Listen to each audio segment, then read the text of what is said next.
अगर आपको कैंसर हो गया है और वो ऊपर वाले ने दिया, उस पर कोई कुछ कर नहीं सकता, बट आपका काम है उसका सही तरीके से इलाज करवाना। लड़ने का जज्बा अगर हो तो आपको कोई दुनिया दागा रोक नहीं सकती जीतने के लिए। पेशेंट का जो कैंसर का इलाज स्टेज वाइज पे होता है। जितनी जल्दी स्टेज में पेशेंट का कैंसर पकड़ा जाएगा उतना ज़्यादा उनको सर्वाइवल का चांस बढ़ता है पेशेंट्स का। स्टेज 4 कैंसर आज की डेट में एक टेबलेट से पेशेंट 6 साल 7 साल 8 साल निकल रहे। एक टेबलेट घर बैठ के खानी है सिर्फ, तो आप बताएं हैरानी की बात नहीं होगी आपके लिए। इम्यूनोथेरेपी का जब ट्रायल शुरू हुआ था, सबसे पहला पेशेंट जो उसमें लिया गया था वो यूएस के एक्स प्रेसिडेंट से। He still surviving. वो स्टेज 4 लंग कैंसर था उनको। एडवांसमेंट काफ़ी हो चुकी है, but treatment is for the right patient right candidate. 30 साल की लेडी थी, 2 बच्चे हैं उसके, हस्बैंड इज ऑटो ड्राइवर। वो रेंट पे रहते थे। दे केम टू नो दैट इसको कैंसर है। उन्होंने उसी दिन रात को उनको अपने घर से निकला दिया, ये सोच के और ये बता के हुए कि मेरे जो बच्चे हैं आपको उनकी वजह से उनको कैंसर हो जाएगा। आज 3 साल हो गए हैं। वो हर 3 महीने पर आती है, मुझसे मिलती है and she is doing fine. मेरी ओपीडी में एक बच्चा 2-2.5 साल पहले मेरी ओपीडी में आया था। उसका बड़ा भाई, उसकी माँ, उसका फादर नहीं है, वो दोनों उसको लेके आए। आज 2 साल हो गए। उस बच्चे की कीमोथेरेपी के बाद वजन भी काफ़ी बढ़ गया है और उसकी हाइट अपने बड़े भाई से भी लंबा हो चुका है। रिसेंटली जो हमारे राम मंदिर का उद्घाटन हो गया, वहाँ पर गए थे, वो मेरे लिए प्रसाद भी लेके आए हैं। अगर सही समय में सही तरह से डिसीजन लिया जाए सब कुछ ठीक रहता है। अगर साथ वालों को साथ मिले, पेशेंट उस चीज़ को सपने और डॉक्टर आपको उस तरह से कंप्लेंट करे, तो कोई भी चीज़ है जो पेशेंट को जिता नहीं सकती है।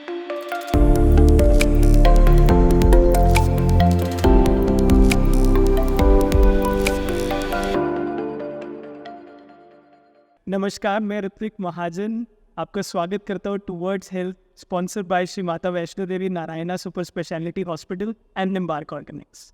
इस शो के माध्यम से हम आप तक लेके आते हैं एक्सपर्ट पैनल ऑफ डॉक्टर्स जो कि आपको मदद करेंगे अपना राइट डिसीजन, हेल्थ डिसीजन लेने में एट द राइट टाइम। और इसी मुहिम में आज हमारे साथ जुड़े हैं डॉक्टर दीपक भारती, जो कि मेडिकल ऑन्कोलॉजिस्ट है श्री माता वैष्णो देवी नारायणा हॉस्पिटल में। डॉक्टर साहब, आपका स्वागत है हमारे शो में। बहुत बहुत नमस्कार ऋत्विक जी, बहुत बहुत शुक्रिया आपका मुझे यहाँ बुलाने के लिए। डॉक्टर साहब, कैंसर की बात करें तो कैंसर होता क्या है, कैंसर की शुरुआती लक्षण क्या है और किस तरह से एक पेशेंट को पता चल जाता है कि कैंसर के सिम्टम्स है और एक ऑन्कोलॉजिस्ट को विजिट करना चाहिए? तो हर एक बीमारी के लिए पहले मुझे जानना जरूरी है कि बीमारी है क्या है और वो होती क्यों है। तो कैंसर, जैसे मैं आपको बताता हूँ कि हमारे शरीर का जो बेसिक यूनिट है लिविंग का, वो है सेल। तो जब भी जैसे हम गाड़ी चला रहे हैं और हमने ब्रेक्स उसमें रखी जाती है कि ब्रेक लगाएं और रुक जाएं, तो जब सेल ग्रो करता है, डिफरेंशिएट करता है, रिवॉल्व करता है और हमारी उसे हम ग्रो करते हैं बॉडी। बट जब उसका नियंत्रण खो जाता है, जब उस सेल का नियंत्रण खो जाता है, उसका जो कंट्रोल रहता है सेल के ऊपर, हमारे शरीर के ब्रेन का या किसी चीज़ का, उन सब चीज़ों के साथ उसका अनटोल कंट्रोल के साथ वो कैंसर में कन्वर्ट होकर बढ़ जाता है। ये बेसिक डेफिनेशन है, यानी कोशिकाओं का कैंसर है जो अपना नियंत्रण खो देती हैं और वो कैंसर में तब्दील हो जाती हैं। और किन में कैंसर, जैसे आप कह रहे हो कि हो सकता है, कैसे जान पाएँ, तो ये काफ़ी लंबा जवाब हो जाएगा इसका, बिकॉज कैंसर पूरे शरीर पे हर एक चीज़ का डिफरेंट साइड इफेक्ट्स हैं। अगर हम बात करें, अगर आप फूड टाइप की बात करें तो उसमें पेशेंट को खाने में दिक्कत आएगी। अगर आप बड़ी आंत की बात करें, वहाँ पेशेंट को स्टूल के साथ ब्लड पास होगा। अगर आप लेडीज़ के ब्रेस्ट कैंसर की बात करें तो उनको एक गांठ नज़र आएंगी। अगर आप थ्रोट कैंसर की बात करें, उनमें आवाज़ चेंज हो जाएगी। तो हर एक कैंसर के लक्षण उसी जगह पे जो वो काम करते हैं उस पर चेंज आ जाना, वो हमें शो करता है कि जैसे कि पेशेंट को कैंसर हो सकता है। कि लंग कैंसर है तो उसमें खांसी होना, हर एक खांसी कैंसर नहीं होती, बट अगर 3 महीने के बाद खांसी का इलाज करने के बाद भी खांसी बढ़ती रहे तो हमें सोचना है कि कैंसर तो नहीं है। उम्र 60 से ऊपर है, सिगरेट पीते हैं, तो इन सब चीज़ों के मिक्सचर के साथ हमें सोचने में मजबूर किया जाता है कि कैंसर तो नहीं है। तो हर एक पेशेंट की जो बीमारी है, फर्स्ट कंटैक्ट के बाद अगर इंप्रूवमेंट नहीं उसमें आती है तो फिर उनको जो डॉक्टर एडवाइस करे तो उसमें चेकअप करना चाहिए कि कैंसर तो नहीं होगा। आपका जो डेजिग्नेशन है मेडिकल ऑन्कोलॉजिस्ट, हमने ऑन्कोलॉजिस्ट बहुत बार सुना है, तो एक ऑन्कोलॉजिस्ट और मेडिकल ऑन्कोलॉजिस्ट में क्या डिफरेंस है? ऋतिक जी, बहुत पर्टिकुलर क्वेश्चन पूछा आपने जिसका मैं जवाब देना चाहता हूँ। बेसिकली आज से 20 साल पहले अगर आप वापस जाएँ तो एक वर्ड था कैंसर स्पेशलिस्ट। तो कहीं भी चले आप कैंसर स्पेशलिस्ट की बात की जाती थी। बट अगर हम आज की बात करें, कैंसर 3 विभागों में विभिन्न है। 3 तरह से ट्रीटमेंट किया जाता है उसका, एक कीमोथेरेपी से, एक सर्जरी से और एक रेडिएशन से। तो जो इंसान कीमोथेरेपी, टारगेट थेरेपी और इम्यूनोथेरेपी से इलाज करे उसको मेडिकोलॉजिस्ट कहा जाता है। जो रेडियोथेरेपी से इलाज किया जाए तो उसको रेडिएशन ऑन्कोलॉजिस्ट कहा जाता है, और जो सर्जरी से करे सर्जिकल ऑन्कोलॉजिस्ट कहा जाता है। बट मेडिकल ऑन्कोलॉजिस्ट का मैं क्यों इसमें आपको एम्फेसिस करना चाहूँगा कि इंपॉर्टेंट रोल है, बिकॉज मेडिकल ऑन्कोलॉजिस्ट वो डॉक्टर है जिससे पहले पेशेंट्स मिलता है, जो उसको डायग्नोस करता है, प्रॉपर प्लान बनाता है कि किसका पहले सर्जरी की जाएगी, किसकी पहले कीमो की जाएगी, किसकी पहले रेडिएशन की जाएगी। क्योंकि ट्रीटमेंट कैंसर का इन्हीं 3 चीज़ों से होना है। बट इसका सीक्वेंस जो ऑर्डर है वो बहुत मैटर करता है सर्वाइवल के लिए। तो वो मेडिकल ऑन्कोलॉजिस्ट प्लान करता है, बिकॉज वही पेशेंट के साथ शुरू से लेकर आखिर तक लगा रहता है, चला रहता है पेशेंट के साथ, और उसको पेशेंट के हर एक स्टेज का पता रहता है कि पेशेंट किस किस स्टेज किस तकलीफ से गुजरा हुआ है। तो इसलिए मेरा ये कहना है कि medical oncologist is the core group of the treatment for the cancer patients. जी डॉक्टर साहब, आई थिंक ये बहुत इंपॉर्टेंट पॉइंट था हमारे दर्शकों के लिए कि अगर फर्स्ट कॉन्टैक्ट और ट्रीटमेंट के बाद भी इम्प्रूवमेंट नहीं आ रही है तो फर्दर डायग्नोसिस के लिए हमें आगे बढ़ना चाहिए। डॉक्टर साहब, मैं एक और बात जानना चाहूँगा कि ये जो कैंसर की बीमारी है, क्या है कि स्पेसिफिक ग्रुप ऑफ लोग जो है वो ज़्यादा प्रोन होते हैं, या एक आम आदमी को भी कैंसर जैसी प्रॉब्लम हो सकती है, और क्या फैक्टर्स रहते हैं? देखिए, ये आपको भी पता है कि कैंसर 1 साल के बच्चे से लेकर 90 साल के किसी को भी हो सकता है, उससे कोई बचा नहीं है, ठीक। बट हमें ये देखना है कि कौन सा वो ग्रुप है जिसको हमें टारगेट करना है। जी। आपको मैं बताना चाहूँगा कि जो महिलाएं हैं हमारी, ये गाइडलाइंस ऑलमोस्ट 20 साल से सिस्टम में है, बट कोई फॉलो करता नहीं है, ना बताते हैं। 40 साल से ऊपर जो भी महिलाएं हैं, हमारी मदर, हमारी बहनें जो भी हैं, उनको 3 साल में एक बार मैमोग्राफी करवानी है अपनी। मैमोग्राफी एक एक्सरे टेस्ट है जो ब्रेस्ट के लिए किया जाता है। वो इसलिए किया जाता है कि अगर किसी को कैंसर बन भी रहा है तो वक्त से पहले पकड़ा जाएगा, अर्ली स्टेज में पकड़ा जाएगा और उसका आसानी से इलाज किया जाएगा, पेशेंट क्योर हो जाएगा। उसके बाद पैप्स में टेस्ट होता है। जो भी लेडी 45 प्लस है, जिनका मीनोपास या जो माहवारी की प्रॉब्लम कहते हैं हर महीने आती है, वो बंद हो चुकी है, उनको हर 3 साल में एक बार जाके गायनिकोलॉजिस्ट के पास जाके अपना पैप्स में टेस्ट, इसे बेसिक चलता है, ओपीडी बेसिस पे हो जाता है। वो देखना होता है कि बच्चेदानी के मुंह का कैंसर तो नहीं बन रहा है, ठीक है। तो उसका मकसद ये नहीं कि कैंसर हो गया है, कैंसर होना और हो भी रहा हो तो अर्ली स्टेज में पकड़ा जाए और उसका इलाज आसानी से किया जा जाता है। तो इन सब चीज़ों के साथ हमें देखना है। कोई 60 साल के ऊपर का है और दिन के आपको 1 डब्बी या 2 डब्बी सिगरेट पी रहा है, उसको खांसी भी रह रही है, वज़न कम हो रहा है, खांसी में खून आ रहा है, तो हमें सोचना है कि उसको कैंसर तो नहीं हो गया, तो उसको हमें CT स्कैन वगैरह, एक्सरे वगैरह करवाने हैं। तो इन सब ग्रुप के बारे में डिफरेंट ग्रुप रहता है, बट मेरा ये कहना है कि ज़्यादातर महिलाओं के लिए ही बताया गया है कि आपको, और उसके अलावा मैं आपको एक्स्ट्रा बता दूँ, कॉमन चीज़ करने के लिए आज के डेट में सारा सेडेंटरी लाइफस्टाइल चल रहा है सबका। Everyone who is more than 40 please do yearly body profile. जैसे आप देखो हर संडेज़ को लगता है, ऑफर लगता है, तो जस्ट बेसिक बॉडी प्रोफाइल है, ब्लड टेस्ट है, KFT है, LFT है, प्लीज़ उसके साथ एक अल्ट्रासाउंड भी ऐड कर लिया जाए अगर कोई सिम्टम्स है, और 3 या 4 साल बाद कोई सिगरेट पीता है तो एक्सरे वगैरह भी ऐड कर दिया जाए। मैं ये एडवाइस करूँ जिससे हम अर्ली चीज़ें पकड़ में ला सकें। जी डॉक्टर साहब, तो डॉक्टर साहब, जैसे कि आपने बताया कि regular monitoring of our health parameter जो हमारे हैं थ्रू टेस्टिंग अलग अलग, जैसे आपने बहुत विस्तार से हमें बताया कि हर एज, हर श्रेणी की पॉपुलेशन को किस तरह के टेस्ट अंडर गो करने चाहिए रेगुलर बेसिस पे, और एक बहुत अच्छा इंपॉर्टेंट पॉइंट आपने और ऐड किया कि नॉर्मल ब्लड टेस्ट के साथ अल्ट्रासाउंड और CT स्कैन जैसे भी इन्वेस्टिगेशंस को ऑफनली हमें अंडरगो करना। नहीं, मैं एक्चुअली CT स्कैन में उनके लिए बता रहा हूँ। अमेरिका में गाइडेंस हैं कि उनको साल में लो डोज CT स्कैन होता है वो करवाना है, हर एक को नहीं करवाना है। इन्हीं ग्रुप को 55 साल से ऊपर जो काफ़ी मात्रा से पहले 20 साल से सिगरेट पी रहे हैं, 1 डब्बी से ऊपर सिगरेट पी रहे हैं, उनको early low dose CT, not normal CT, it is very low dose, कम कितने जाएँ वो CT करवाना है उनको। बाकी आम इंसान को ईयरली बॉडी प्रोफाइल टेस्ट करवा लो। हाँ, कोई सिम्टम है अगर पेट का तो अल्ट्रासाउंड वगैरह करवा लें, otherwise CT is not depend for each and everyone. तो डॉक्टर साहब, ये जो कैंसर है, क्या किसी भी आम आदमी को कैंसर हो सकता है, या कोई एक स्पेसिफिक ग्रुप ऑफ इंडिविजुअल्स जो कि ज़्यादा प्रोन होते हैं कैंसर को, इसके बारे में अगर? ठीक है, तो इसको मैं 2 विभाग में बांटूंगा, एक मेल्स और एक फीमेल्स, ठीक है। पहले फीमेल्स की बात करेंगे हम।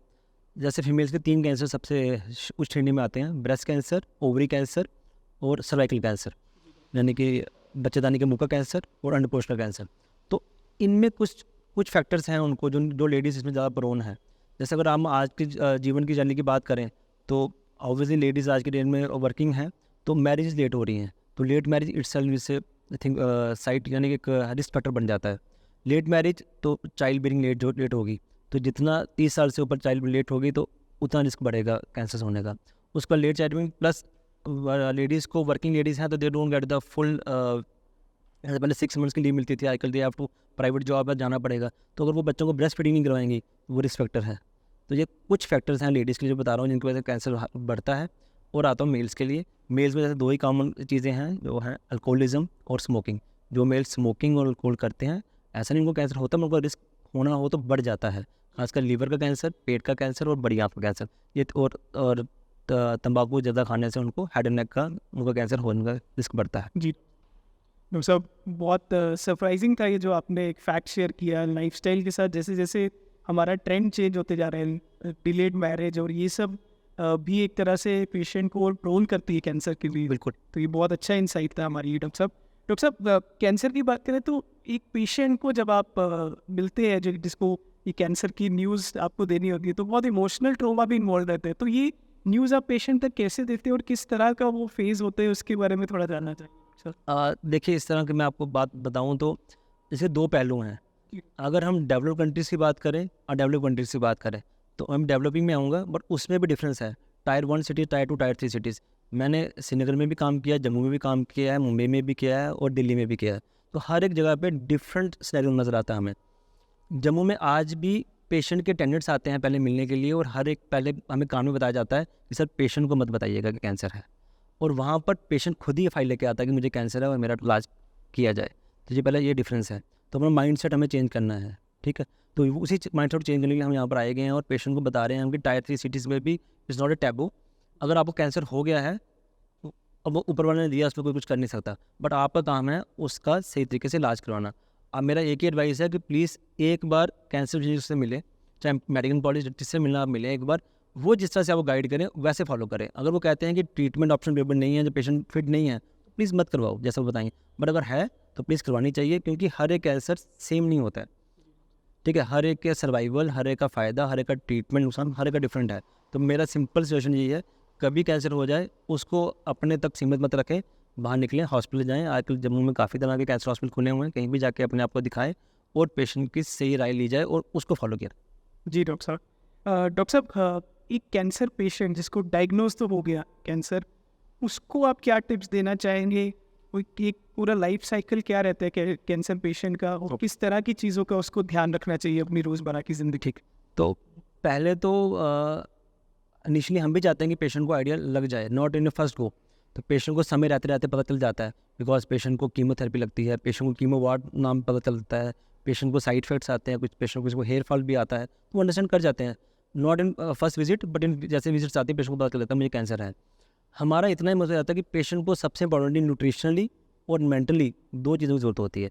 तो that's why we need one good psychiatrist, even from your doctor, और we want to consult psychiatrist and good nutritional dietitian. तो इन दो फेक को मेरा महत्व रहता है। इसमें दो चीज़ें बताना चाहूँगा। सबसे पहले 3 लीटर पानी दिन में उनको पीना चाहिए। उनको नहाने से पहले अपनी लैट्रिन वाला एरिया जो है टब में बिटाडीन लगा के पानी में बैठना चाहिए, ताकि वहाँ पर इन्फेक्शन को ना पनपे। उसके बाद उनको उबला हुआ खाना खाने की ज़रूरत नहीं है, बट कम मसाले वाला, कम मिर्ची वाला खाना खाना है उनको। सुबह का शाम को नहीं खाना है, शाम का सुबह नहीं खाना है। और कोई भी फल फ्रूट या सैलड ले रहे हैं घर का लो, बस उसको एक बार पानी में बॉईल करके फिर ले लो, ताकि उसके साथ आपकी बॉडी साथ में चले जाए। ये कुछ चीज़ें हैं जो पेशेंट ट्रीटमेंट ले रहा हो तो उसमें बताऊँ। और plus mentally he should be strong, उसके लिए हम उनको योगा बताते हैं, मेडिटेशन बताते हैं, स्पिरिचुअलिटी बताते हैं। ये सब चीज़ें उनको साथ में पार्ट ऑफ उनको कॉन्कर डिजीज़ को जीतने के लिए काम मददगार होंगी।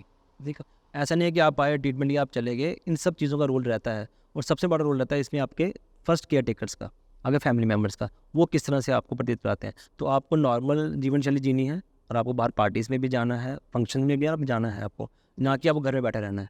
और उस तरह से आप करेंगे तो आपका एक देखने का नज़रिया बदल जाएगा और चीज़ों पे आप जीत हासिल करेंगे। डॉक्टर साहब आपने अभी बात की थी जैसे कि कैंसर के ट्रीटमेंट की वजह से लोगों के बाल झड़ना शुरू हो जाते हैं, उनकी फिजिकल अपीयरेंस में थोड़ा सा बदलाव आता है।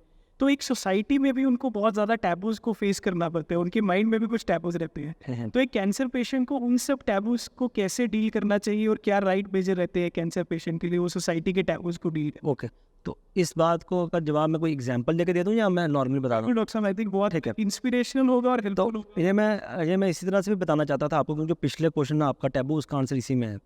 तो मैं एक लाइव एग्जांपल बताता हूँ आपको। I have one patient 8 months back, 2 years back come to my OPD. तो 30 साल की लेडी थी, 2 बच्चे हैं उसके, और मैं आपको ये भी बता दूँ that husband is auto driver. तो किस तरह कहते हैं, उनको पता चला कि हमें उनको ब्रेस्ट में गांठ नज़र आई, उनका टेस्टिंग हुआ, सीटी स्कैन हुआ, उनको पता चला हमें कैंसर है, उनकी सर्जरी की गई। फिर वो मेरे साथ मिले, ये सब कुछ हो चुका था उनका। Then he come to my OPD. फिर मैं उनकी सिस्टर आई, उनके हस्बैंड आए। सब्सिक्वेंटली हमने ट्रीटमेंट शुरू किया। मैं आपको ये बता दूं कि हर एक कैंसर कीमोथेरेपी से बाहर नहीं जड़ते हैं, कुछ कीमोथेरेपी से बाहर जड़ते हैं। फिर हम लोग का ट्रीटमेंट शुरू किया। ट्रीटमेंट शुरू करने में 1 दिन 2 साइकिल के बाद पेशेंट के ऑब्वियस उस दवाई से बाल जड़ने थे, बाल जड़ गए। वो रेंट पे रहते थे, उनके जहाँ पर उनके मालिक मकान थे, उनको पता चला कि इनके हेयर फॉल हो गए हैं और दे केम टू नो डैट इसको कैंसर है। उन्होंने उसी दिन रात को आधी रात, यानी कि रात के 9 या 10 बजे होंगे, उनको अपने घर से निकला दिया, ये सोच के और ये बता के हुए कि मेरे जो बच्चे हैं आपको उनकी वजह से उनको कैंसर हो जाएगा। और ये मैं गांव की बात नहीं कर रहा हूँ, मैं शहर की बात कर रहा हूँ। तो बहुत बड़ा टैबू था एक पेशेंट को। तो ये आज भी हमारी सोसाइटी में पनप रहा है और वो पेशेंट को, उसका पेशेंट ट्रीटमेंट करवाया मुझसे। आज 3 साल हो गए हैं, वो हर 3 महीने पर आती है, मुझसे मिलती है and she is doing fine. ठीक है, और कितने साल हो गए उसको ट्रीटमेंट लेते हुए? 3 साल ट्रीटमेंट टोटल 6 मंथ का हुआ, बट क्योंकि कैंसर के पेशेंट को हमें फॉलो करना पड़ता है 5 साल, वो हर 3 महीने में एक बार आके मुझे चेकअप करने आती है। जी डॉक्टर साहब, आई थिंक ये बहुत ही इंस्पिरेशनल स्टोरी होगी उन लोगों के लिए जो कि कैंसर ट्रीटमेंट ले रहे हैं या इस तरह के सोसाइटी के बिल्ड से। बिल्कुल बिल्कुल, बट एक्चुअली ये सब कुछ हमारे अंदर ही है, कुछ सोसाइटी में, कुछ हमारे अंदर भी है। हमें उसमें लड़ने का जज्बा अगर हो और आप सामने आके डॉक्टर से पूछे, जहाँ उसके बारे में ज्ञान प्राप्त करें, तो आपको कोई दुनिया ताकत रोक नहीं सकती जीतने के लिए। जी डॉक्टर साहब, कैंसर ट्रीटमेंट की बात करते हैं तो सबसे पहली चीज़ लोगों के माइंड में आती है जी कीमोथेरेपी। हमारी मेडिकल फील्ड बहुत ही एडवांसमेंट एक्सपीरियंस किया पिछले कुछ सालों में, तो थोड़ा सा कीमोथेरेपी के अलावा और क्या लेटेस्ट एडवांसमेंट है हमारी ऑन्कोलॉजी इंडस्ट्री में, और किस किस तरह के ऑल्टरनेटिव ट्रीटमेंट्स अवेलेबल है, इसके बारे में अगर आप थोड़ा बताते तो। ठीक है, तो बेसिकली कीमोथेरेपी अगर आप मुझे बताएं, 2002 तक सिर्फ कीमोथेरेपी थी मार्केट में। 2003 में अब 2 तरह की और ट्रीटमेंट आ चुकी हैं, one is target treatment and number 3 immunotherapy. Target treatment 2003 में आई थी, इम्यूनोथेरेपी 2017 में आई है। तो कम से कम 20 साल हो गए हमारे पास कीमोथेरेपी के अलावा भी इलाज है। तो कीमोथेरेपी क्या करती है, शरीर में जाती है और शरीर के कैंसर पे तो असर करती है, बाद में अपने शरीर के कुछ नॉर्मल हिस्सों पे भी दुर्व्यवहार करती है। टारगेट थेरेपी सिर्फ टारगेट पे काम करती है, वो सिर्फ कैंसर पे वार करेगी, बाकी आपके शरीर में किसी तरीके को नुकसान नहीं पहुंचाएगी। और इम्यूनोथेरेपी क्या करेगी, आपके कैंसर को कमज़ोर करेगी, वो आपकी इम्यूनिटी नहीं बढ़ाएगी, वो आपके कैंसर की इम्यूनिटी कम करेगी और उसमें आप फिर से वार करके जीत हासिल कर सकते हो। ये 3 तरह की ट्रीटमेंट आ चुकी हैं, जिसमें टारगेट और इम्यूनोथेरेपी में बिल्कुल साइड इफेक्ट प्रोफाइल काफ़ी मिनिमल है, कीमोथेरेपी का बिल्कुल साइड इफेक्ट नहीं है, और इनका सर्वाइवल कीमोथेरेपी से काफ़ी ज़्यादा है। अगर मैं आपको आज बताऊँ कि स्टेज 4 कैंसर आज की डेट में एक टेबलेट से पेशेंट 6 साल 7 साल 8 साल निकल रहे, एक टेबलेट घर बैठ के खानी है सिर्फ, तो आप बताएं, हैरानी की बात नहीं होगी आपके लिए, और आप लोगों को पता भी नहीं होगा इस बारे में। इम्यूनोथेरेपी का जब ट्रायल शुरू हुआ था, सबसे पहला पेशेंट जो उसमें लिया गया था वो यूएस के एक्स प्रेसिडेंट थे। पहला वो खुद अपने आप को ट्रायल में उन्होंने डाला इम्यूनोथेरेपी के, एंड ही स्टिल सर्वाइविंग। वो स्टेज 4 लंग कैंसर था उनको। तो हमारा ये कहने का मतलब है कि एडवांसमेंट काफ़ी हो चुकी हैं, but treatment is for the right patient, right candidate. हर एक को टारगेट नहीं दे सकते, हर एक को इम्यूनोथेरेपी नहीं दे सकते। कुछ टेस्ट किए जाते हैं जिसको हम NGS कहते हैं, नेक्स्ट जनरेशन सीक्वेंसिंग, जो कि मार्केट में आ चुकी है। पेशेंट का ब्लड सैंपल लिया जाएगा या पेशेंट का कैंसर का सैंपल लिया जाएगा, उस पर टेस्ट करते हैं हर तरह के जीन को, फिर जो ख़राब जीन है वो साइड पे निकाले जाते हैं, और उसके लिए अगर मार्केट में दवाई बनी है तो हम सीधा उससे इलाज किया जाएगा। तो इसको हम टारगेट ट्रीटमेंट तभी कहते हैं कि जो जड़ है उसका इलाज कर रहे हैं, ना कि शरीर में कीमोथेरेपी देंगे और पूरे शरीर पे असर करे। और इम्यूनोथेरेपी कुछ टेस्ट हैं जो बताते हैं कि हमें इस पेशेंट पे इम्यूनोथेरेपी काम करेगी नहीं करेगी, तो फिर हम उसका यूज कर सकते हैं। डॉक्टर साहब, ये तो आपने बात की जैसे अमेरिकी राष्ट्रपति की, हमारे देश में ये इम्यूनोथेरेपी और ये सारे जो ट्रीटमेंट एडवांसमेंट्स है, इसकी क्या एवेन्यूज़ है और कैसे पेशेंट इन तक पहुंच सकता है? ओके, तो बेसिकली टारगेट थेरेपी जब भी कोई दवाई मार्केट में आती है तो मैं मानता हूँ उसकी कॉस्ट काफ़ी रखी जाती है, बट अभी की डेट में जैसे जैसे उसका पेटेंट टूट जाता है तो कॉस्ट काफ़ी फ्रेंडली हो जाती है। मैं आपको सिंपल एग्जाम्पल देता हूँ, ब्रेस्ट कैंसर स्टेज 4 में एक दवाई आई थी, वो इनिशियली जब स्टार्ट हुई थी तो 1.5 लाख उसकी कीमत थी पर मंथ। तो अगर मैं आज बोलूँ कि उसकी कीमत 2500 रुपया है, आप क्या मानेंगे? आज से पेशेंट ले रहे हैं 2500 की। वैसे जो मेडिसिन शुरू में महंगी रहती हैं, जैसे उसका पेटेंट टूटता है और इंडियन जेनरिक्स आते हैं, तो 2500 तो कुछ भी नहीं है। आज की डेट में अगर आपने BP और शुगर दवाई करनी, वो उसका इलाज ज़्यादा महंगा रहता है। तो इसके लिए बेसिकली कुछ नहीं करना है, आपको कैंसर स्पेशलिस्ट से मिलना है, वो आपका एक टेस्ट करेगा, जीन टेस्ट करेगा, वो जीन टेस्ट बताएगा कि इसमें टारगेट थेरेपी काम करेगी नहीं करेगी। हर एक कैंसर की डिफरेंट टारगेट थेरेपी रहती है, और 25 से 30% लोग होते हैं जिनमें तरह तरह की टारगेट थेरेपी काम की जाती है। तो उसके लिए आपको डॉक्टर से मिलकर ब्लड टेस्ट और एक स्पेसिफिक टेस्ट होता है जिसको हम NGS कहते हैं, वो करवाना है। उससे हमें आइडिया लगेगा कि डेट पेशेंट का इसका ट्रीटमेंट किया जा सकता है ना नहीं किया जा सकता। डॉक्टर साहब, जहाँ तक हम सुनते हैं कि कैंसर के ट्रीटमेंट में पेशेंट के साथ, डॉक्टर के साथ साथ एक पेशेंट का भी बहुत बड़ा रोल होता है। कोई एक ऐसी मेमोरेबल स्टोरी आप शेयर करना चाहेंगे जिसमें एक पेशेंट ने भी मिसाल सेट कर दी समाज के लिए, और कैसे वो अपने कैंसर से लड़ा और आपको भी उससे प्रेरणा मिली? कुछ ऐसी अप्रोच? तो मैं दिल्ली या मुंबई की बात नहीं करूँगा आपसे, मैं आपको जम्मू की बात बताऊँगा। मुझे जम्मू में आया तब 1 साल ही हुआ था। एक 55 साल की महिला मेरे कमरे में आई। उन्होंने मेरा ओपीडी का दरवाज़ा खोला और मेरे ओपीडी में सीधा आके अपनी फ़ाइल ली और मेरे आगे रखी और मुझे बोला कि डॉक्टर साहब मुझे ब्रेस्ट कैंसर है, मैंने कीमोथेरेपी हो चुकी है, अब मुझे ये इंजेक्शन लगना है, 10 लगने हैं और मैं आपसे लगाना चाहती हूँ, तो आप बताएं। तो इस तरह के पेशेंट भी हैं। मैंने कहा पेशेंट कौन है? कहता पेशेंट मैं ही हूँ। वो खुद आई हैं, उनके पतिदेव साथ बैठे हैं, उन्होंने कोई बात नहीं की और वो खुद स्लिप निकालती हैं, वो खुद दवाई लेने जाती हैं, वो खुद बात करती हैं, वो हर जगह खुद जाती हैं और अपनी रिपोर्ट्स फॉलो करती हैं, प्रॉब्लम हो तो फ़ोन भी करती हैं और अपने समाज को भी जागृत करती हैं। वारसपुरा में रहने वाली हैं और मैं देखता हूँ कि हर 2 हफ्ते में 3 हफ्ते में लेडीज़ को इकट्ठा करके उनको बताती हैं और कैंसर के लिए। और वो जब भी आती है मेरे पास आती है, मैं अपने 5-10 पेशेंट इकट्ठे करके उनको बताता हूँ इनसे मिले आप। तो एक तरह की प्रेरणा दी जाती है उनको देखते हुए। तो ये मैं आपको जम्मू की बात बता रहा हूँ, आरएसपुरा की बात बता रहा हूँ कि ऐसे पेशेंट्स भी हैं हमारे पास जो अपने खुद आगे बढ़ के अपना इलाज करते हैं और उस पर जीत हासिल करके आगे बढ़ते हैं। बहुत ही मिसाल रही थी डॉक्टर साहब एग्जांपल। आई थिंक एक पेशेंट अगर अपना मेंटली स्ट्रांग रहे और वो अपना ट्रीटमेंट खुद से ले सकते हैं और इस बीमारी से वापस भी आ सकते हैं और एक स्वस्थ जीवन जी सकते हैं। बिल्कुल, मैंने आपको बताया 2 चीज़ें चाहिए, एक आपको फर्स्ट केयर के साथ वालों की चाहिए, सपोर्ट चाहिए, खुद अपने आप की सपोर्ट चाहिए, डॉक्टर की सपोर्ट चाहिए और अच्छी डाइट चाहिए। डॉक्टर साहब आजकल हमारे देश में सुनने में आ रहा है कि छोटे बच्चों में भी कैंसर होने शुरू हो गया है। तो छोटे बच्चों में हमें क्या ध्यान रखना चाहिए और किस तरह की लाइफस्टाइल प्रॉब्लम्स है जिससे ये कैंसर होते हैं, और क्या कोई लाइफस्टाइल प्रॉब्लम है या एक ये जेनेटिक प्रॉब्लम है जिसकी वजह से आज बच्चों में भी कैंसर देखा जा रहा है? देखो ये दोनों तरह से हैं। जैसे मैंने आपको बताया है कि कैंसर 2 तरह का है, एक इन्वायरमेंटल जो बाहर की चीज़ों से आपको हो जाएगा और जो आपके अंदर चल रही है जेनेटिक है उसके अंदर हो जाएगा। अगर फादर मदर को इटसेल्फ कैंसर सर्वाइवर है, कैंसर ट्रीटमेंट दी है, तो बच्चों को रिस्क बढ़ जाता है। हर एक कैंसर के लिए मैं कुछ कैंसर की बात कर रहा हूँ, जी। जैसे prostate cancer, breast cancer, ovary cancer, pancreas cancer. ये 4 कैंसर ऐसे हैं, इनमें से 2 मेल्स को होते हैं, 2 फीमेल्स को होते हैं। अगर इन 4 कैंसर मादर या मदर को है तो उसमें एक जीन होता है, BRCA जीन कहते हैं उसको। अगर वो जीन फादर मदर में पॉजिटिव है तो बच्चों में भी स्क्रीनिंग करनी पड़ती है हमें समय तो समय। तो क्या इस चीज़ का कोई प्रीलिमिनरी टेस्ट भी होगा? वही बता रहा हूँ आपको। जैसे हमारे पास कोई भी पेशेंट आगे ब्रेस्ट कैंसर का आएगा या ओवरी कैंसर का आएगा या प्रोस्टेट का आएगा या पैंक्रियास का आएगा, उसका हम टेस्ट कराते हैं BRCA। ये टेस्ट ब्लड में भी होता है और कैंसर सेल में भी होता है। अगर वो पेशेंट का पॉजिटिव आता है तो हमें उनके जो बच्चे हैं, चाहे मेल हैं या फीमेल हैं, उन सब का टेस्ट करना है और उनकी बहनों का और भाइयों का भी करना है पेशेंट का। तो उनका फैमिली टेस्ट करना है ताकि वो पॉजिटिव तो नहीं है। और वो पॉजिटिव हैं तो फिर हमें उनको कैंसर नहीं हो, उनको कैंसर का रिस्क है, तो फिर हमें सर्टन गाइडलाइंस है हर एक कैंसर की, कैसे कैसे उनको फॉलो करना है, कब कब समय में कब कब बुलाना है और क्या क्या टेस्ट करवाना है। तो इस तरह से हम समय रहते ही उसको पकड़ सकते हैं। तो डॉक्टर साहब जैसे कि आपने बताया कि बच्चों में भी कैंसर होने की संभावना है, कोई एक ऐसी इंस्पिरेशनल स्टोरी आप एक छोटे बच्चे की शेयर करना चाहेंगे जिसने कैंसर को फाइट किया? ओके, तो जैसे कि मैंने आपको बताया कि पहली बात मैं बता दूं कि बच्चों में जो कैंसर है उसमें क्योर रेट 90% से ऊपर है। पहले मुझे बता दो, किसी तरह का कैंसर हो जाए 90% से ऊपर क्योर रेट है उस कैंसर का, मेजॉरिटी ऑफ कैंसर्स का, ठीक है। और कोई तेज़ कैंसर भी अगर है उसका भी 70-80% क्योर रेट रहता है। पहली बात ये बता दूँ। अब मैं आपको एक वाक़या बताता हूँ। जो मेरी ओपीडी में एक बच्चा 2-2.5 साल पहले मेरी ओपीडी में आया था, उसका बड़ा भाई, उसकी माँ, उसका फादर नहीं है, वो दोनों उसको लेके आए। उसके बाद जब ऑब्वियसली बच्चे को तो नहीं पता था शुरू में, माँ को और उसके बड़े भाई को बताया मैंने। बच्चा 14 साल का था कि, और बड़ा भाई भी ज़्यादा नहीं था, वो भी 17-18 साल का ही था, ठीक है। बट उसने एक प्रॉपर फादर की तरह या भाई की तरह, या मैं क्या बताऊँ, हर एक पहलू में उसके साथ रहा। टेस्टिंग से लेके, जाने से लेके, खाने से लेके, टेस्ट का पूछना, बार बार फ़ोन करना, बिल्कुल ही क्या क्या रिस्क नहीं ले सके, क्या फ़ायदे हैं क्या नुकसान है, हर चीज़ पूछता था। उस पेशेंट का हमने इलाज किया।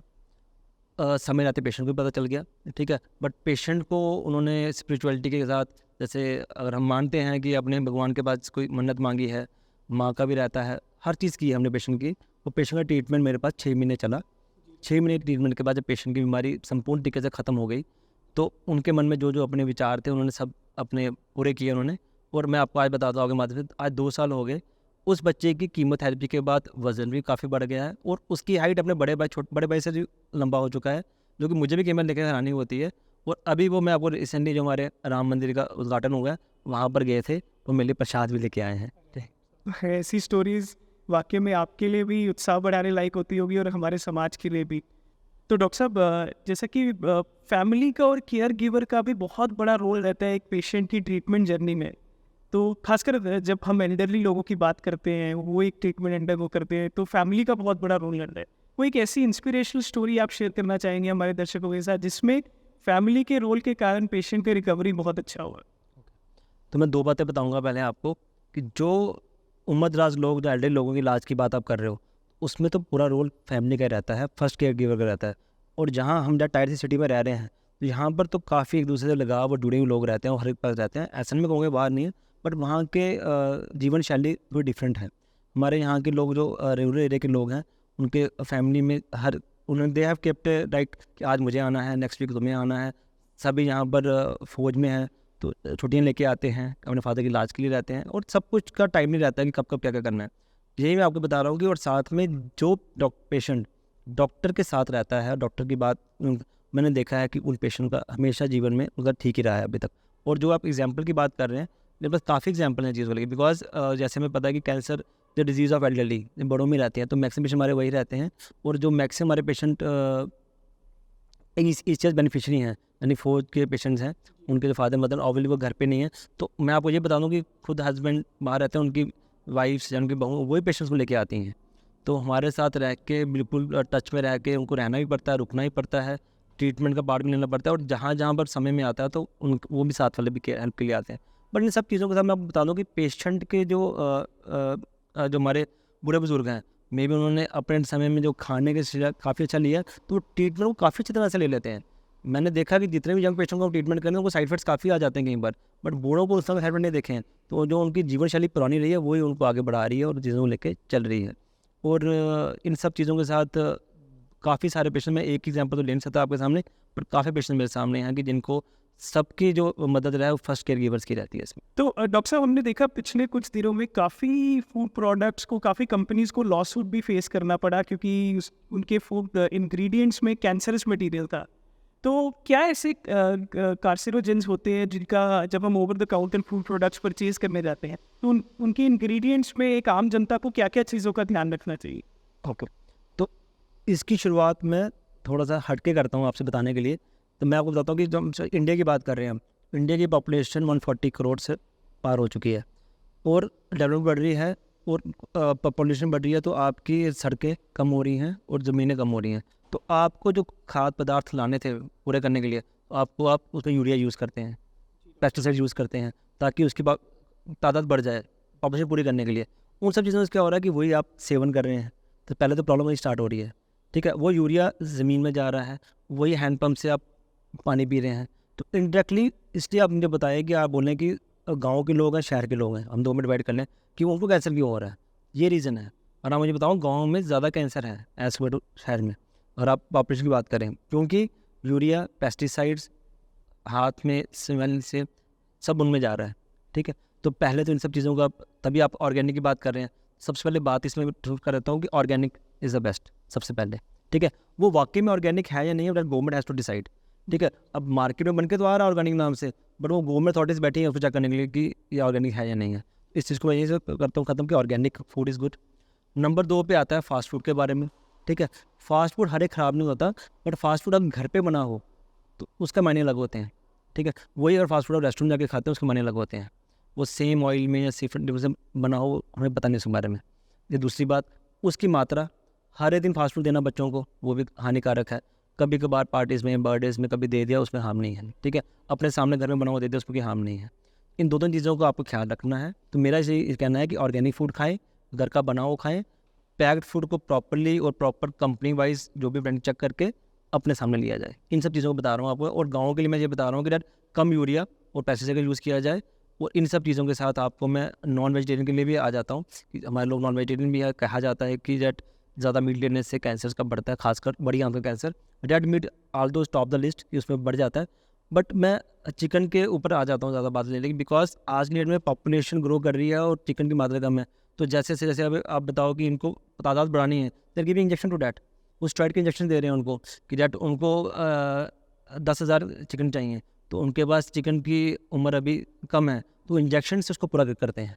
ठीक है, double dose triple dose injection दिए जाते ताकि उसकी ग्रोथ बढ़ जाए। उसी इंजेक्शन उसका सेवन हम करते हैं, इंडायरेक्टली स्टेरॉइड आपके अंदर जाता है, तो ऑब्वियसली वो कहीं ना कहीं जाके आपको हार्म तो करेगा ही, और कोई बदतमीजी से कैंसर में कन्वर्ट हो जाता है। जी डॉक्टर साहब, और डॉक्टर साहब इस सब चर्चा में ऑयल्स का भी बहुत बड़ा रोल बताया गया कुकिंग में। किस तरह के कुकिंग ऑयल्स का हमें सेवन करना चाहिए और किस तरह के कुकिंग ऑयल्स बेनिफिशियल है हमारी हेल्थ के लिए? देखिए फ्रॉम कैंसर। हम जम्मू शहर से हैं, तो हमने तो जम्मू का ही लिखी है और जो सीखी है। मैं आज पहले बात ये ख़त्म करता हूँ कि हमारे लिए कि जो सरसों का तेल है वही सबसे बेस्ट है। हाँ, बाकी ऑयल मैं ये नहीं बोलूँगा कि बेस्ट नहीं है, बट वो पे प्रूव नहीं किया गया है कि वो कैंसर को कम करते हैं, कैंसर को बढ़ाते हैं, उसका मैं कोई माने। बट मैं ये बताऊँगा कि सरसों का तेल आप इस्तेमाल करें तब तक कुकिंग में। That will. जी डॉक्टर साहब। डॉक्टर साहब, ऑनलाइन कम्युनिटीज़ के बारे में मैं बात करना चाहूँगा। जिस तरह के online forums, communities, social media, इसका क्या आप इम्पैक्ट देखते हैं एक हमारी आम जनता पे? कैसे ये प्लेटफॉर्म्स हेल्प कर रहे हैं लोगों को अवेयर करने में कि right decision at the right time ले सके वो लोग? ओके, तो बेसिकली मैं ये बताना चाहूँगा, basically it's the door step, health the door step की बात चल रही है। तो मेरे माध्यम से या आपके माध्यम से, जहाँ आपने और जैसे हैं, वो आपकी पेशेंट को हेल्थ डोर स्टेप लेके जा रहे हैं। आज कोई भी अपने घर बैठ के, मोबाइल पे बैठ के आपकी हमारी बात सुन रहा होगा और 10 से 15 पॉइंट उसमें सीखेगा। बट इसमें पढ़ना ये नहीं वो सीखे, वो इस बात को आगे बताए। एजुकेशन इसलिए रहती इवॉल्व होती है, और हम आगे अपने पीढ़ी को बताएंगे, जहाँ अपने आस पड़ोस को बताएंगे, वो आगे 2 को बताएंगे, 2 4 को बताएगा, 4 16 को बताएगा। इस तरह से वे बढ़ेगी। तो उसमें आप सबका रोल तो उसमें है ही है, सोशल मीडिया का, बट इसमें रोल उस इंसान का भी, उसको देख रहा है, उसका काम है उसको आगे बढ़ाना। अगर वो उसको अपने तक सीमित रखेगा, तो उसका जो हमारा मकसद वो पूरा नहीं हो पाएगा उसमें। ये आपने बहुत अच्छा इनपुट दिया कि जैसे कोई हमारे दर्शक जो ये हमारा आज का ब्रॉडकास्ट देख रहे हो, ये हमारा ब्रॉडकास्ट और लोगों तक पहुंचाना उनकी एक रिस्पॉन्सिबिलिटी। और इस तरह से, जिस तरह एक नेगेटिव न्यूज़ आता है तो सब तुरंत फैलाते हैं, उसी तरह पॉजिटिव मैसेज भी हमें सोसाइटी में उतनी ही स्पीड के साथ फॉरवर्ड करना चाहिए और बढ़ाना चाहिए। डॉक्टर साहब, मेरा अगला सवाल उन लोगों के लिए जो अपना करियर ऑन्कोलॉजी इंडस्ट्री में परस्यू करना चाहते हैं, ऑन्कोलॉजिस्ट बनना चाहते हैं, या ऑन्कोलॉजी से रिलेटेड और क्या क्या मॉडर्न क्षेत्र में वो लोग अपनी प्रिपरेशन करें और किस तरह की एवेन्यूज अवेलेबल है हमारी कंट्री? तो उसमें 2 तरह के मैं आपको बता दूं। एक है कि जो अपनी स्ट्रीम मेडिकल लेते हैं with doctor MBBS and with non doctors, जो BSc MSc और PhD करते हैं, लाइक बायोकेमिस्ट्री, बायोकेमिस्ट और माइक्रोबायोलॉजी और समथिंग लाइक दैट। तो वो भी ऑन्कोलॉजी में आ सकते हैं, उनका उतना ही रोल है। जैसे मैंने आपसे NGS की बात की थी, वो डॉक्टर नहीं करता है उसमें टेस्टिंग, उसमें बायोकेमिस्ट करता है, उसमें माइक्रोबायोलॉजिस्ट करता है, उसमें आकर जेनेटिक एनालिस्ट आगे हैं, ठीक है। इन सब का रोल रहता है इन सब चीज़ों में। तो वो इन सब चीज़ों, अगर जैसे NGS है, अगर वो मार्केट में हम बता रहे हैं हमें कि इसमें ये दवाई काम करेगी, तो रोल उसका रोल है। मैंने तो उसको इंटरप्रेट किया है और पेशेंट तक पहुँचाया है, बट उसका रोल उतना ही इंपॉर्टेंट है उस सब चीज़ों के लिए। तो हर एक, लाइक ड्रग इंडस्ट्री होगी, फार्मा इंडस्ट्री होगी, आज की डेट में अगर आप मुझे बताएं, पिछले 10 साल के मेरे कैरियर में ऐसा कोई दिन नहीं गया हो जिससे कोई नया ड्रग नहीं आया हो मार्केट में कैंसर से रिलेटेड। हर दिन कोई ना कोई नया ड्रग आ रहा होता है। इतनी तेज़ी से एंटीबायोटिक्स या BP की या शुगर दवाई, इतनी तेज़ी से ऑन्को दवाई आ रही हैं। तो इतनी रिसर्च ऑन्कोलॉजी में हो रही है, ऑब्वियसली इसका इम्पैक्ट दिखा भी हमें पेशेंट के सर्वाइवल को लेते हुए। May be more time, more and more results will come और पेशेंट की हम हेल्प कर सकेंगे इसमें। बट कोई भी किसी भी चीज़ से जुड़ सकता है, लाइक टेस्टिंग से लेके ड्रग फार्मेसी से लेके, और हम तो हैं ही ये सब चीज़ों के MBBS के बाद ऑन्कोलॉजी करना चाहें, ऑन्कोलॉजी में जो भी फील्ड उनको पसंद है, सर्जरी, रेडिएशन और medical oncology, you can choose that and can help the patient. Doctor साहब, थोड़ा सा पास्ट में जाना चाहूँगा और आपसे पूछना चाहूँगा, कब आपने इस फील्ड में अपना करियर परस्यू करने का सोचा कि आपको एक ऑन्कोलॉजिस्ट बनना चाहिए? आई नो ये डिसीजन बहुत टफ रहा होगा क्योंकि बहुत ही एक्सटेंसिव फील्ड रही होगी आपकी रिसर्च की। तो ये डिसीजन आपने कैसे लिया, और वो फेज़ के बारे में, अगर आप अपने स्टूडेंट फेज़ के बारे में थोड़ा जर्नी के बारे में बताएंगे? ओके, तो पहले तो मैं आपको ये बता दूं कि मैं अपनी फैमिली जनरेशन में सबसे पहले डॉक्टर हूँ, ठीक। आई हैव अपने टाइम में 12th के बाद मैंने मेडिकल और दोनों लिया हुआ था। I was little bit prone to become engineer, and अब मैंने सिविल इंजीनियरिंग ज्वाइन भी किया है IIT में 1 साल के लिए। But subsequently my father wants to become a doctor, तो मैंने एक सेमेस्टर करते करते नेक्स्ट एंट्रेंस में अपनी सिलेक्शन करवाई, और मेरी सिलेक्शन श्रीनगर में हो गई। वहाँ मैंने अपना 7 साल श्रीनगर में दे दिया MBBS के। सब्सिक्वेंटली मैंने उसके बाद फिर हायर डिग्री MD की, जो कि मुझे अपने घर के पास GM जम्मू मिल रही थी, बट स्टिल मैंने स्किम्स चुना, क्योंकि स्किम्स आज भी और उस टाइम भी एम्स के मुकाबले का हॉस्पिटल है, वहाँ की केयर को लेकर और टेक्नोलॉजी और डायग्नोसिस को लेकर हुए वहाँ ले गया। वहाँ पर मैंने अपने 3 साल के कैरियर में 8 महीने की पोस्टिंग कैंसर विभाग में दी मैंने, आउट ऑफ 3 ईयर्स। तो वहाँ के जो हमारे HOD डॉक्टर शेख एजाज, उनसे मुझे काफ़ी कुछ सीखने को मिला। जब मैंने पेशेंट को काफ़ी गौर से देखा, थोड़ा सा मुझे लगा कि डेट हर चीज़ का इलाज हम कहीं भी कर सकते हैं, बट जिस पेशेंट को हमारे इलाज से चंद साल या उम्र जहाँ बिल्कुल ठीक जगह हो सकता है कि क्यों ना उसको चूज़ किया जाए। क्योंकि अगर आप हाइपरटेंशन की बात करें तो पूरी उम्र दवाई खानी है, तो आप ठीक है, डायबिटीज़ की दवाई खानी है, हर एक को मैं बोलता हूँ फिट का इंपॉर्टेंट है। पर मैं थोड़ा इंक्लाइंड हो गया टुवर्ड्स ऑन्कोलॉजी। आज तो मैं श्रीनगर में था उस टाइम, क्योंकि मैंने पेशेंट की सफरिंग देखी, फैमिली की सफरिंग देखी। किसी का फादर है, किसी का मदर है, किसी का हस्बैंड है, किसी की वाइफ है, और कोई कम है उम्र है, कोई ज़्यादा उम्र का है। तो हर एक की इमोशंस देखे हैं हमने। तो हमें पता है कि किस पेशेंट को किस तरह से ट्रीट करना है। और being an little bit an emotional and empathy doctor, I was inclined to that. तो वो रीज़न बना मेरा कि ऑन्कोलॉजी चूज़ करने का। और उसमें भी मैंने मेडिसिन किया, तो मैंने इसलिए मेडिकल कॉलेज चूज़ की। जैसे मैंने आपको बताया था, he is the one doctor who will guide the patient from all way the things till starting to last. और डॉक्टर साहब, इस स्टूडेंट फेज के दौरान, ये प्रिपरेशन के दौरान काफ़ी अप्स एंड डाउन्स आए होंगे। कोई एक ऐसा समय जब आपको लगा हो कि यार ये तो बहुत मुश्किल है? बिल्कुल, इसमें अगर आप मुझे बताएं, पढ़ाई के लिए मुश्किल नहीं लगा। मैं आपको थोड़ा पर्सनली बता देता हूँ। 2014 में मेरी शादी हो गई थी, and by the time 59 I have 2 child also. Family को छोड़ के, 2 साल के बच्चे को छोड़ के मैं डिग्री करने दिल्ली गया था। और फैमिली का प्रेशर था, वाइफ का था, उनका था कि आपको यहीं रहना है। Only my wife has supported me, no you can go, I will take care my childrens, आप जाओ और अपने परस्यू करो। उसके सपोर्ट के कारण after marriage, after having children, मैं उसके बाद डिग्री करने गया हूँ। और उसके बाद जब बच्चों को आप फ़ोन, अब कोविड भी आ गया, 1 साल हम घर भी नहीं आ पाए। उन सब चीज़ों में काफ़ी चीज़ों का सपोर्ट रहता है, बट इसमें मैं अपनी वाइफ का सबसे ज़्यादा सपोर्ट बताऊंगा। बट ऑब्वियसली सब चीज़ों में रखते हुए, सोशल मीडिया तो है ही आज की डेट में, voice call, video call, other things are there, जिसने मैं इंटैक्ट रखा और चीज़ें मुझे कंप्लीट करने में मुझे मदद मिली। जी डॉक्टर साहब, बहुत ही अच्छा लगा ये जानकारी, किस तरह आपकी फैमिली के और आपकी स्पेशली वाइफ के सपोर्ट से आप अपने करियर में और ज़्यादा इस्टेब्लिश्ड में आगे बढ़ते रहे। हमारे यंग युवाओं के लिए, जो यंग पॉपुलेशन हमारे साथ आज जुड़ी है और जो इसमें करियर परस्यू कर रही है, उनके लिए कुछ टिप्स जिससे वो इमोशनली और मेंटली स्ट्रांग रहे और Okay. अपनी इस करियर पाथ को आगे परस्यू करते रहे। देखिए, मैं ना आज भी अपने जूनियर्स को, जहाँ मेरे मेडिकल अफसर्स या मेरे पीजीज रहते हैं, उनको एक ही बात बोलता हूँ, 2 चीज़ें देखनी है। You have to be social with your circle, ठीक है। यहाँ भी अगर आपकी फैमिली के इंटैक्ट हैं तो आपको सोशली इंटैक्ट रहना है। आप जान नहीं कर सकते कि नहीं, मेरे आपके जाने मैं आपको क्यों देखूँ। सोशली आपको हेल्प करनी है। और सबसे इम्पोर्टेंट एम्पैथी, कि अगर डॉक्टर अंदर से एम्पैथी शो नहीं करेगा, इमोशनल नहीं होगा, तो एक वो पेशेंट का दर्द या वो चीज़ें नहीं समझ सकता। तो सबसे पहले आपको सोशलाइज करना अपने आप को, and doctor should be emotional and empathy with the patient. इन सब चीज़ों, खासकर ऑन्कोलॉजी की बात कर रहा हूँ। और उसको हर एक तरह के लाइफ एक्सपीरियंसेस से गुजरा हो, अटेंड किया हो, देखा हो, तभी वो चीज़ें कर पाएगा। अदरवाइज़ अगर आप मुझे आज के डेट में बोलेंगे करना, काफ़ी मुश्किल होगा उनके लिए। जी डॉक्टर साहब, डॉक्टर साहब, कोई ऐसा एक्सपीरियंस, कभी तो आप भी इमोशनल हुए होंगे, वही मेरे को लगता है कभी ना कभी कोई ऐसा एक्सपीरियंस जब पेशेंट की हालत देख के, एक सर्कमस्टांसेस देख के आप भी इमोशनल हुए, और उस सिचुएशन को आपने कैसे डील किया, आप जीवन में आगे कैसे बढ़ा? देखिए, इसमें तो 2 पहलू हैं। सबसे पहले है कि जब पेशेंट डायग्नोज होते हैं, जब पेशेंट का वो कुछ भी पेशेंट हमारे होते हैं जिनको आईसीयू में जाना पड़े या कोई प्रॉब्लम रहे, तो इनिशियली हम भी कमरे में बैठ के या घर आके सोचते हैं उसके बारे में, यार क्या होगा। बट फिर हम कुछ और तरीके से देखते हैं कि किस तरह से हम पेशेंट की सफरिंग कम कर सके, ताकि उसका जो लास्ट समय है वो पीसफुली सब चीज़ें रहें। तो इन दोनों चीज़ों को बैलेंस करते हम जाते हैं। और दिन ब दिन आराम, हमें बताया, जितना हम पेशेंट ज़्यादा इमोशनल अटैच होंगे, उतना हमें ज़्यादा दुख होगा। ये तो ह्यूमन नेचर है कि हु से इमोशनल अटैच ऑब्वियसली ऐसा इंसिडेंट जब आप भी रुके अपनी काफ़ी बार आता है, एंड रूटीन नहीं रहता है। ऐसा नहीं कोई एक बार रुका, यानी कि इस डे टू डे बेसिस। आज भी एक पेशेंट मेरा एडमिट है, एंड मेरे कहने पे वो आए हैं। जैसे एज यूजुअली घर पे सभी हैं, नहीं जी आप कुछ नहीं कर सकते, 3-4 साल हो गए, आप घर रखें। मेरे एक बात मान के वो आए हैं, रखें उनको, ठीक है अभी आज के डेट में।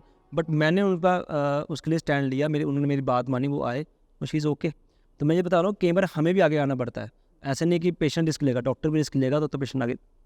डॉक्टर साहब, आपकी लाइफस्टाइल में कुछ ऐसी चीज़ें जानना चाहूँगा, क्या है, जैसे कि आपने बताया कि ऐसे बहुत हैवी हार्ड इंस्टेंसेस से भी आपको गुजरे, तो आप अपनी मेंटल हेल्थ के लिए क्या करते हैं? बेसिक मेंटल हेल्थ तो बेसिकली आपकी इशू आज में अडल्टहुड से चल पड़ती है। कि सबसे पहले मैं ये कहता हूँ, जीवन शैली में आपके फ्रेंड सर्कल होना बहुत ज़रूरी है। You should have 3 or 4 friend with you wherever you like, जो आपसे समय रहते मुलाकात करते रहें, उनसे मिलते रहें। दूसरी बात, obviously we are working people, we have to work from 9 to 5, और ऑब्वियसली हमारा फ़ोन, व्हाट्सएप कॉल सब रहते हैं हमारे सब चीज़ों के लिए। But I will advise to all the doctors and other around, after 6:30 just give time to yourself also, in one way or other way around. Just go out. If you want to do some party, you want to meet somebody, you want to have some restaurant, you want to have some picnics, or you want to some vacations, please do all of these things. अगर doctor ही अगर healthy होगा तभी तो patient की health कर पाएगा।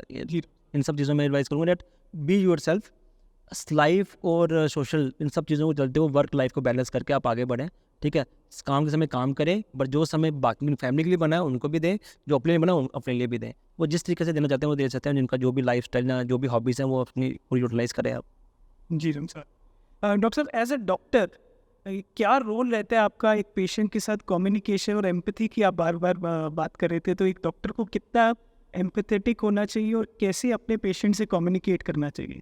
Okay, तो इसमें भी दो तरह से है। हर एक पेशेंट के लिए एम्पैथी तो आपको ज़रूरी है, but there are certain patients, कुछ पेशेंट ऐसे हैं जो दूर दराज से आते हैं, जो अनएजुकेटेड होते हैं, इग्नोरेंट होते हैं, जिनको आपको साथ साथ चल के बताना पड़ता है, जिनको आपको बार बार फ़ोन करना पड़ता है, बार बार टच में रहना पड़ता है ताकि वो टाइमली मेडिसिन या ट्रीटमेंट ले।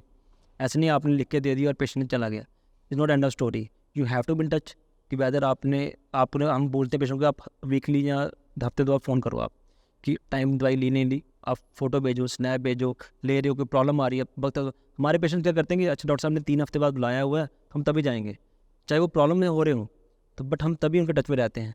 तो इसलिए कुछ पर्टिकुलर सेट ऑफ पेशेंट्स हैं जो इग्नोरेंट अनएजुकेटेड है, इनको आपको स्पेशली टारगेट करना है ताकि उनके साथ रहें।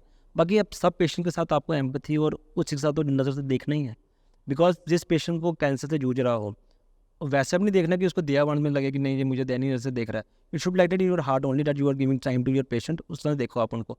बट उनको ये भी जाहिर नहीं होने दो कि नहीं मुझ पर कुछ ज़्यादा है, बिकॉज इसका नेगेटिव इम्पैक्ट पड़ता है पेशेंट के दिमाग पे। डॉक्टर साहब, कैंसर प्रिवेंशन खासकर एक बहुत बड़ा मुद्दा है और काफ़ी वैक्सीनेशन और काफ़ी नई नई ड्रग्स आ रही हैं इस पे। आप हमारे दर्शकों को अगर आप इसके बारे में थोड़ा बताते हैं, जो नई ड्रग्स है और वैक्सीन है जो कि ले सके वो सही टाइम पे। तो ये सबसे इंपॉर्टेंट क्वेश्चन, इसका मैं जवाब देना था शुरू से। तो पहले तो कैंसर हो गया, उसके बाद तो कोई भी इलाज ना, कैसे भी इलाज आप आगे हो जाएगा। बट हमारा कोशिश ये है कि पेशेंट को कैंसर होना, और हो भी तो पेशेंट को हम काफ़ी अर्ली स्टेज में पकड़ पाएँ ताकि पेशेंट को ज़्यादा क्योर मिल सके। इन सब बातों में एक बात मैंने आपको बताई नहीं कि पेशेंट का जो कैंसर का इलाज स्टेज वाइज पे होता है। जितनी जल्दी स्टेज में पेशेंट का कैंसर पकड़ा जाएगा उतना ज़्यादा उनको सर्वाइवल का चांस बढ़ता है पेशेंट्स का। तो इसमें 3 चीज़ें हैं जो आज की डेट में अप्रूव्ड हैं गवर्नमेंट ऑफ इंडिया की तरफ से भी और वर्ल्ड की तरफ से भी, स्पेशली फॉर फीमेल्स है ये। ब्रेस्ट कैंसर के लिए सबसे पहले उनको मेमोग्राफी करानी है। हर एक महिला जो 40 साल से ऊपर है उनको ईयरली मेमोग्राफी करानी है अपनी 3 साल से ऊपर। उसके बाद पैप्समियर नाम का टेस्ट है जो गायनिकोलॉजिस्ट करता है, उनको 3 साल में एक बार जाके अपना पैप्समियर टेस्ट, ये ओपीडी टेस्ट है, बिल्कुल बेसिक सस्ते से ओपीडी टेस्ट है, just costing 2 or 3,000 only per year, ये करवाने हैं। सबसे इंपॉर्टेंट जो मैं अभी आपको जो बात बताने वाला हूँ, जो पिछले 5-6 महीने से मार्केट में भी है और अभी आई थिंक इम्यूनेशन शेड्यूल में भी आ जाएगी, it is vaccine for cervical cancer. Cervical cancer is the cancer which is, जैसे हम हिंदी भाषा में बताएं, बच्चेदानी के मुंह का कैंसर, जो कि फीमेल्स को होता है। अब इसके नाम की वैक्सीन बनी है जो कि वर्ल्ड में पहले भी थी, इंडिया में भी थी, बट पहले आप अपनी पॉकेट में ज़्यादा खर्च करके आप लिए जाते थे, बट अब वो शेड्यूल में आ जाएगी नेक्स्ट मंथ से। वो किसको लेनी है? जो भी हमारी बच्चियाँ 9 साल से 14 साल के बीच की उनकी उम्र है, उनको 3 बार लगेगी, आज, महीने बाद और 6 महीने बाद। अब क्यों लगानी है? इसका साइड इफेक्ट कोई नहीं है इसका, ये मैं पहले बता दूँ, इज नॉट लाइक कोई अदर थिंग्स राउंड, बिल्कुल कोई साइड इफेक्ट नहीं है। 80% सर्वाइकल कैंसर होने का रिस्क कम हो जाता है। तो ट्रीटमेंट की बात यहाँ पर ज़्यादा चल रही है, तो मेरी ये सजेशन है सबको, जो भी महिलाएँ हैं, जो भी बच्चियाँ हैं, कि वो अपनी बच्चियों को जाके वैक्सीन लगवाएं। अगर तो आपको गवर्नमेंट ऑफ इंडिया शेड्यूल से लगवानी है जिसका रेट प्राइस कम हो जाएगा, अभी it should be I think April के बाद आ जाएगी, अदरवाइज मार्केट में अभी अवेलेबल है, कुछ कॉस्ट ज़्यादा है उसकी, बट अपने बच्चों के लिए अगर आप 5 या 6 या 10 हज़ार एक कैंसर से बचने लगाए तो उसमें कोई हार्म नहीं है। तो मैं इन 3 चीज़ों को कर रहा हूँ। और एक चीज़ एक्स्ट्रा जो मैं आपको बताना चाहता हूँ फॉर मेल, दिस जैसा फीमेल्स के लिए था, मैं मेल्स के लिए बता दूँ, जो भी घर में बड़े बुजुर्ग हैं जिनकी उम्र 55 साल से ऊपर हैं और जो सिगरेट का सेवन करते हैं और जिनको दमे की या खांसी की प्रॉब्लम है, और इन सब चीज़ों के साथ उनको साल में एक बार लो डोज CT स्कैन करवाना है। आल्दो ये टेस्ट अभी वर्ल्ड में अप्रूव्ड है, इंडिया में अप्रूव्ड है, बट हमें अप्रूव करने में हार्म नहीं है, आप वो टेस्ट करवा सकते हैं, लो डोज CT स्कैन, इस ग्रुप के आदमियों का। डॉक्टर साहब, आपके इतने सालों के ट्रीटमेंट के दौरान कोई एक और ऐसा वाक्य जिसमें जो आपका भी दिल छू गया हो? तो आपके सवाल का जवाब मैं एक अपने, जब मैं अर्ली फॉर्म में जम्मू आया था तो कहीं से सोशली भी मैं उनकी जान पहचान में हूँ।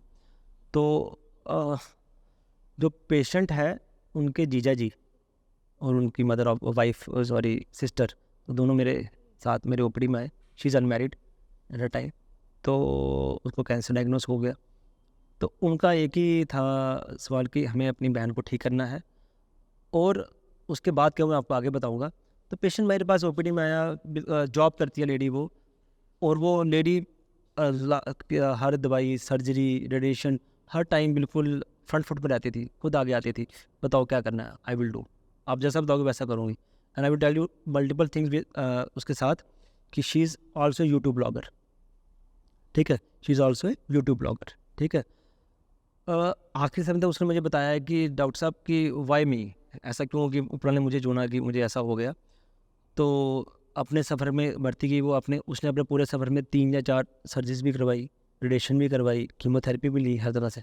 मैं आपको इसलिए बता रहा हूँ कि उसने सारा का सारा इलाज जो था बाहरी के, बट वो हर दिन या हर हफ्ते कोई भी पेशेंट टच मेरे में रहती थी। वो कोई भी चीज़ होती मुझे जाके पूछती थी मेरे पास, बिकॉज ऑब्वियसली फैमिली प्रेशर होता है that someone wants to go out, and उनकी बहन भाई बाहर रहते हैं तो चलो सब सपोर्ट हो जाती है वहाँ पर। तो आखिर तक वो मेरे टच में रहती थी। स्टिल उसको जब ठीक भी होती थी बीच में बिल्कुल ठीक, तो वो अपनी शादी में इंजॉय करती थी, यूट्यूब वीडियोज़ भी बनाती थी, अपनी ब्लॉगिंग भी करती थी अपनी, और अपनी लाइफ को हर तरह जीती थी। If she wanted to fast food भी लेती थी। और मैं आपको खास बताता हूँ कि उसको पता था मुझे बीमारी है, बट उनके घर वालों को पता था कि इसको पता नहीं है ये बीमारी है। ये मैं खास बता रहा हूँ आपको। मैं तो जो कि उनको भी समझाना मुश्किल था और बच्ची को भी समझाना मुश्किल था। तो जो कि मैं मानता नहीं इस बात को, but they are very much sure कि बच्ची को पता नहीं है, बट बच्ची भी उनको बताती है कि मुझे पता नहीं है। तो she just doing the things like that. तो बड़े अच्छे तरीके से लड़की ने अपना ट्रीटमेंट लिया, आगे बढ़ी, इन सब चीज़ों सोशल सर्कल से भी बाहर निकली, और सब टैबूज और सब चीज़ को बढ़ते हुए। बट मुझे अच्छा लगा कि डैट वो शुरू लगे लास्ट तक मेरे टच में रही, और पूरे का पूरा समय साथ में रहा। बट उसमें सबसे खास बात उनके सिस्टर्स की, उनके ब्रदर इन लॉ, सबका रहा, बहुत रोल रहा उनका। हर चीज़ को उन्होंने पॉजिटिवली लिया। दिन में 3 बार भी मुझे मिलते थे, मुझे फ़ोन भी करते थे, मेरे साथ रहते थे, और वो भी रहती थी। तो इस तरह से मैं आपको बताना चाहूँगा कि डैट ये इस तरह का सिस्टम भी हमारे जम्मू शहर में है, हमारे लोगों में है, बट हमें ये चीज़ बतानी है।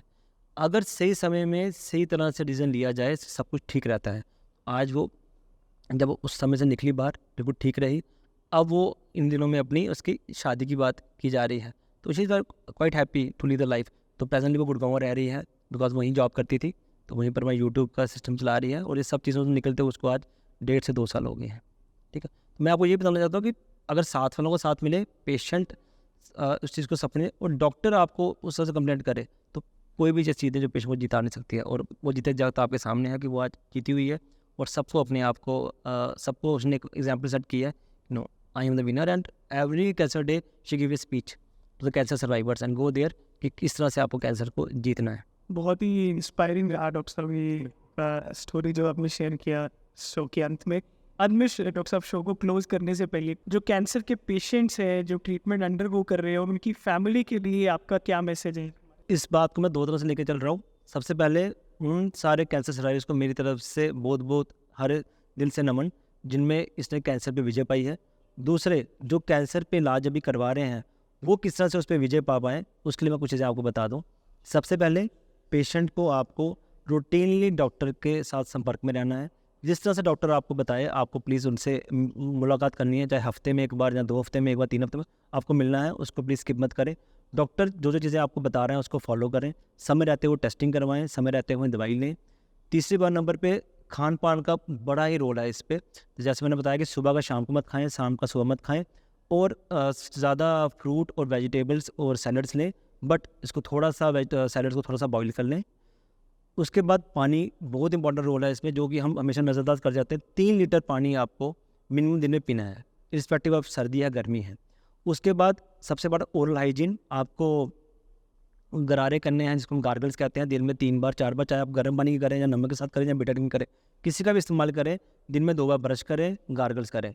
तीसरी बात, जब भी नहाएं, नहाने से पहले अपने लैट्रिन वाली जगह पे आप उसको साफ़ रखें। उस पर टब में सिट्स बात कहते हैं, उस पर टब पे गर्म पानी के साथ आप बेटाडीन डालें, और नहाने से पहले उसका इस्तेमाल करें, ताकि आपका वो लोकल एरिया साफ़ रहे, और ताकि आपको वहाँ पर कोई भी तरह की इन्फेक्शन ना बन पे, और कीमोथेरेपी का इलाज ना रुक पाए उसमें। उसके बाद डॉक्टर के सही डॉक्टर की राय के बाद अगर आपको लगता है कि कीमोथेरेपी का इलाज में कोई दिक्कत आ रही है, वो भी डॉक्टर को बताएं। ये ना हो कि आप ज़्यादा लड़ने के कारण कोई साइड इफेक्ट लेके घर आ रहे हो। समय रहते हुए साइड इफेक्ट्स का इलाज करेंगे तो आप उस पर विजय पाएंगे, नहीं तो आपको उस पर भी प्रॉब्लम हो सकती है। और इन सब चीज़ों के साथ बढ़ते हुए मैं आपको ये बोलूँगा कि अगर आप खान पान और सबसे इम्पॉर्टेंटली मेंटल आपका सेटअप, खासकर इसमें फर्स्ट केयर गिवर और आप डॉक्टर सबका रोल है, तो मेंटली आप जितना स्ट्रांग रहोगे उतना आप इस पे विजय पालोगे। और इन सब चीज़ों के साथ 2 चीज़ों का मैं रोल ऐड करता हूँ इसमें, apart from cancer treatment, it's yoga and meditation.